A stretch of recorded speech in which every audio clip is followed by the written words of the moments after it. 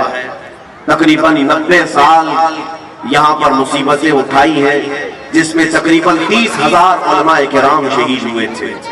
1947 تک 30,000 علماء کرام، بلکہ تاریخ میں یہ بھی ہے دلی سے لے کر کشمیر تک تقریباً راستے کے ہر جھاڑ پر، ہر درخت پر ایک عالم کی لاش لٹکائی جاتی تھی۔ جو آزادی کا نعرہ لگائے اسے قتل کر دیا جاتا تھا، انڈمان نکوبار جیل بھیج دیا جاتا تھا۔ کئی علماء، کئی لوگ پوری زندگی وہاں پر کالا پانی کی سزا کاٹ کر ختم بھی ہو گئے۔ میرے عزیزوں، ان لوگوں کی قربانی ضائع نہ جائے۔ آج ہمیں یہ آزاد ہندوستان ملا ہے تو اس کی قدر کریں۔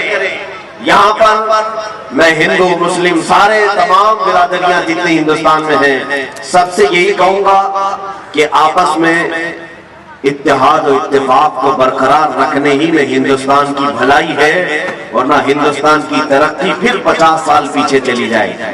اگر ہم آپس کے فسادات رائٹس کرتے ہیں، آپ کو معلوم نہیں ہے کسی بھی شہر میں اگر فساد ہوتا ہے، رائٹس ہوتے ہیں، وہاں جو تباہی ہوتی ہے اس شہر کو دوبارہ سٹینڈ ہونے کے لیے پھر سے 10-15 سال لگ جاتے ہیں۔ جتنے گھر ٹوٹے، جتنی بربادیاں ہوئی، دوبارہ صحیح ہونے کے لیے اسے 10-15 سال لگ جاتے ہیں۔ اسی طرح ہندوستان میں اگر یہ مذہبی طور پر فسادات ہوئے تو اس کا نقصان پورا ملک کو ہوگا، ملک پھر 50 سال پیچھے چلا جائے گا اور پھر اس کو ترقی کرتے کرتے ایک زمانہ چلا جائے گا۔ اس لیے جو ہندو ہیں وہ بھی سمجھ لیں، جو سکھ ہیں اور عیسائی ہیں، جو بھی ہندوستان میں جی رہے ہیں، وہ سب سمجھ لیں کہ ہندوستان گنگا جمنی تہذیب کا ایک ملک ہے۔ یہاں عافیت اور بھلائی اسی بات میں ہے کہ نہ تم انہیں چھیڑو نہ ہم تمہیں چھیڑیں، یا کسی بھی طرح کے یہ بھید بھاؤ کے معاملات نہ ہو۔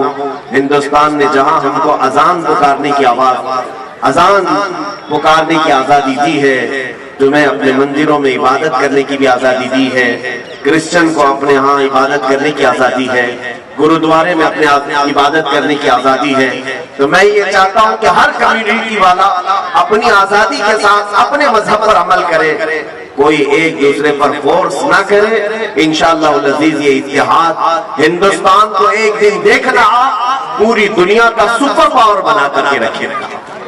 سپر پاور ہندوستان بن سکتا ہے صرف ہمارا یہ کمیونل رائٹس جو ہوتے ہیں، مذہبی فسادات یہ ختم ہو جائیں، اور ہم ایسے لوگوں کے خلاف لڑتے رہیں گے، آخر تک لڑتے رہیں گے جو ہندوستان کی کرسی کو خراب کریں گے،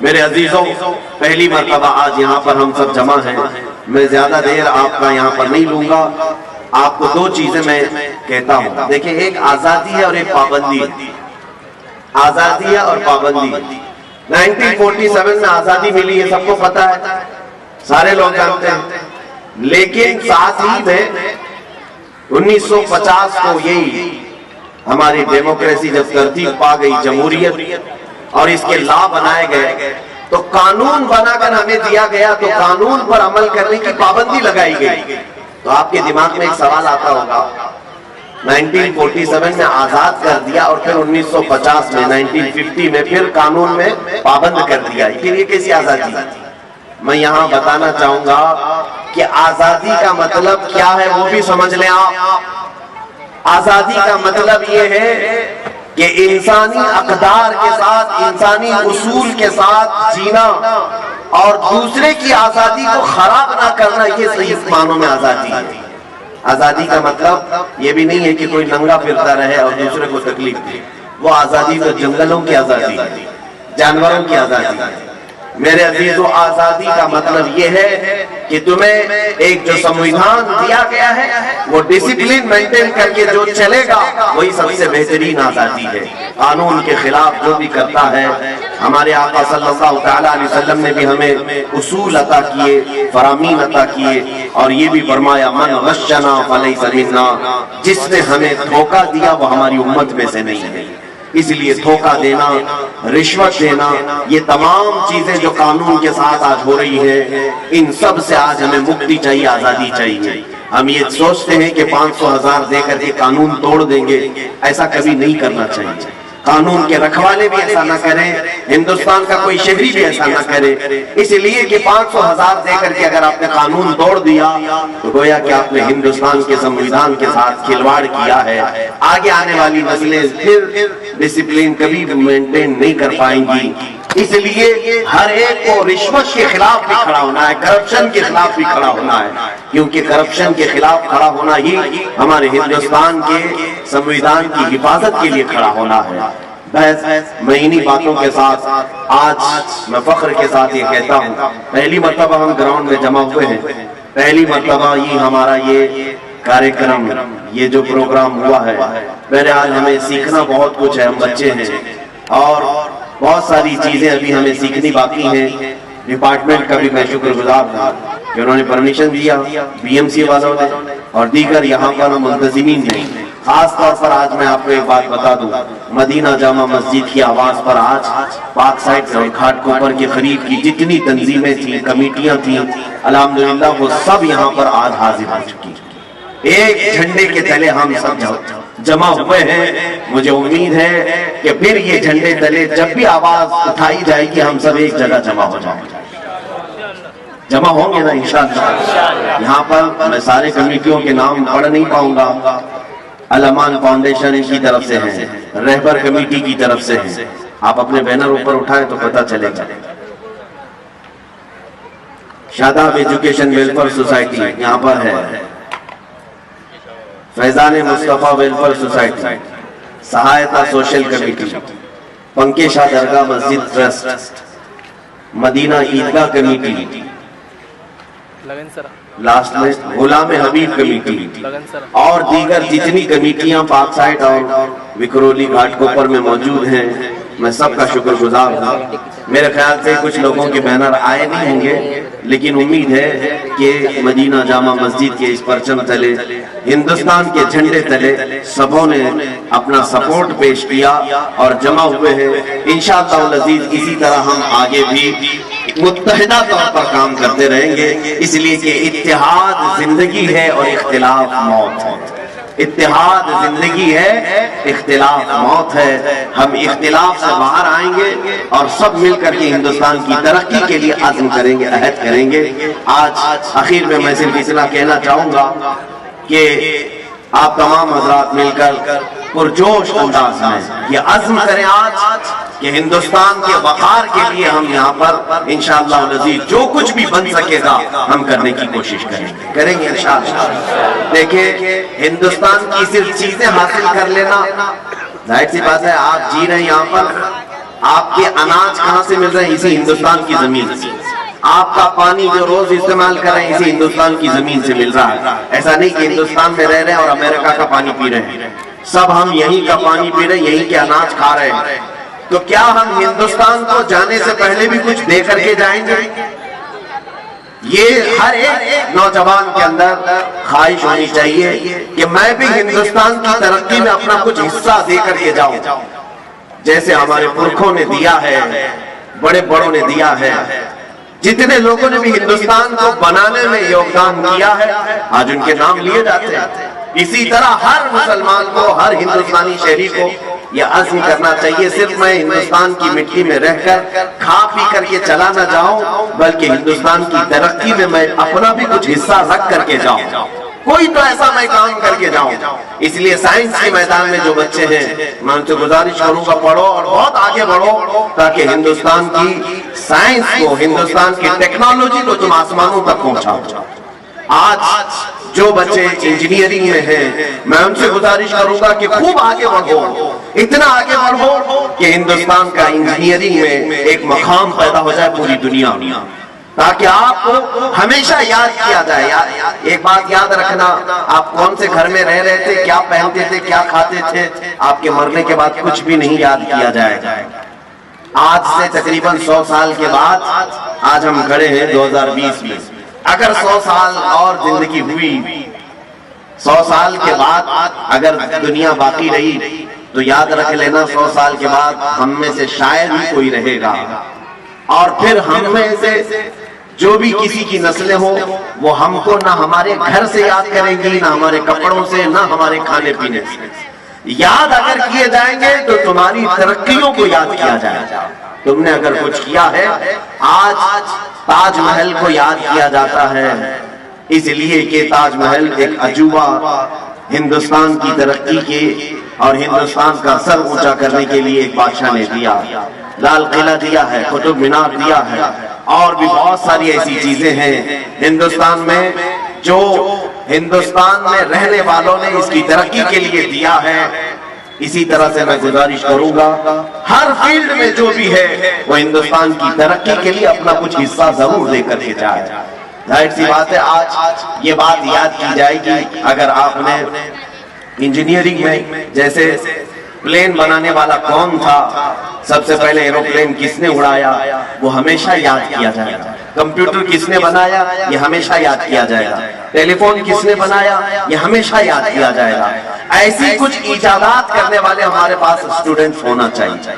میں ان کی حوصلہ افزائی کرتا ہوں، اگر کسی کے دماغ میں ایسی چیزیں ہوں تو سارے لوگ مل کر کے اس کی ہم مدد کریں گے، تاکہ ہندوستان میں جو بھی پروڈکٹ ہوگا، مینوفیکچرنگ ہوگی، پوری دنیا پر ہم اس کو ایسا پیش کریں گے کہ انشاءاللہ العزیز دنیا ہمیشہ یاد رکھے گی کہ اگر یہ چیز کسی نے بنایا تھا تو وہ ایک ہندوستانی مسلمان نے بنایا تھا۔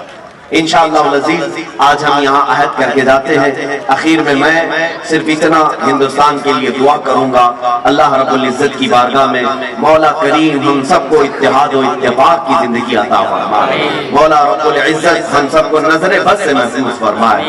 خاص طور پر پاک سائٹ پکرولی گھاٹ کوپر کے جتنے لوگ یہاں پر حاضر ہیں، آج یوم جمہوریہ کے موقع پر اے رب العالمین تیرے دربار میں ہم التجا کرتے ہیں، جس طرح آج ہم آزاد ہیں، ہمیں موت تک تو آزاد ہی زندگی عطا فرما۔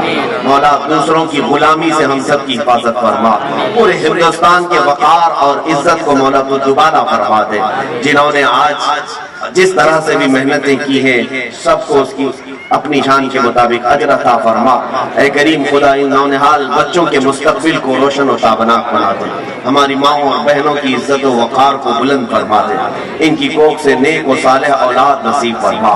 خصوصاً مولا ہمارے مذہبی شعار کی تو حفاظت فرما، جو بھی ہمارے دین و ایمان اور ہندوستان کے امن و چین و سکون کو غارت کرنے کی کوشش کرے، اے مولا تو اس کے لیے کافی ہو جا۔ حسبنا اللہ و نعم الوکیل، نعم المولا و نعم النصیر، وآخر دعوانا الحمدللہ رب العالمین۔ السلام علیکم۔